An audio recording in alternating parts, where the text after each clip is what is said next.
السلام علیکم ورحمۃ اللہ وبرکاتہ۔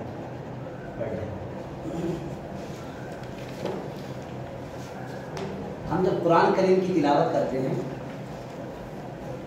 تو اس میں ہمیں منصوبات نظر آتے ہیں اور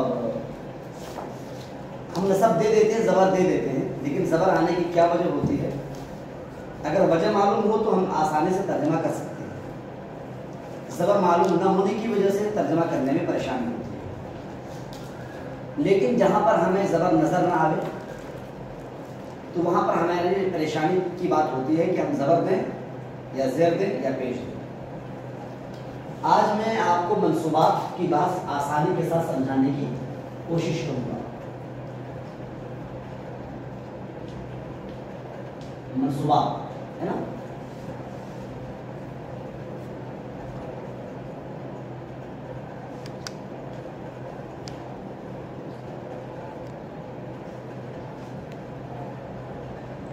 منصوبۃ،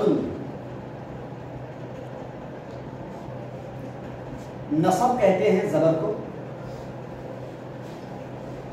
اور فتحہ کہتے ہیں، نصب کہتے ہیں دو زبر، یا یوں کہہ لو کہ نصب کا تعلق معرب سے اور فتحے کا تعلق مبنی سے۔ کیا نصب کا تعلق معرب سے اور فتحے کا تعلق مبنی سے، کیونکہ ایک ہوتا ہے رفع ضمہ، نصب فتحہ، جر کسرہ، ہے نا، رفع معرب، ضمہ مبنی، نصب معرب، فتحہ مبنی، جر معرب، کسرہ مبنی، بس نہ رہے۔ اچھا، اور جس پر زبر آئے گا اس کو منصوب کہتے ہیں۔ اسی کو عربی زبان میں جو الفاظ ہیں، جو عربی کے الفاظ ہیں، جو حروف تہجی ہیں، وہ مؤنث استعمال ہوتے ہیں، الف وغیرہ استعمال جو کریں، الف باتا، یہ سب مؤنث ہے، سمجھا؟ اسی لیے جس پر زبر دیں گے اس کو منصوبۃ کہا جاتا ہے۔ کیا کہا جاتا ہے؟ منصوبۃ، ہے نا، ایسا حرف یا ایسا اسم یا ایسا کلمہ جس پر زبر آوے اس کو کیا کہیں گے؟ منصوبۃ، ہے نا، عربی زبان میں۔ اس کی جمع کیا آتی ہے؟ منصوبات۔ منصوبات 12 ہیں اور آسانی کے ساتھ آپ یاد کر لیں۔ اپنے اپنی کاپیوں میں ایسا نقشہ بناؤ۔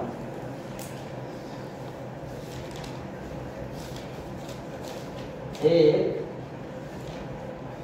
دو، تین، چار، پانچ، چھ، سات، آٹھ، نو، 10، 11، یہ 12 ہے نا۔ یہ 12 آپ کو پتے نظر آ رہے ہیں، ایک پیڑ کے 12 پتے۔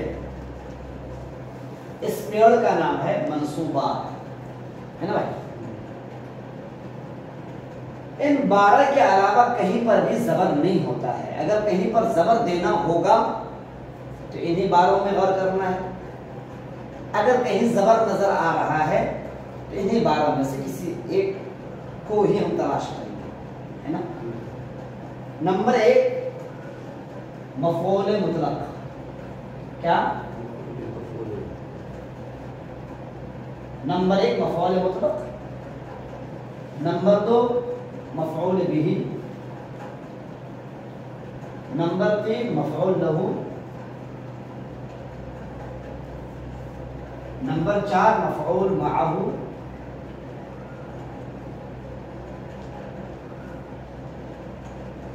نمبر 5 مفعول فی، نمبر 6 تمیز، نمبر 7 حال، حال تمیز، نمبر 8 مستثنی،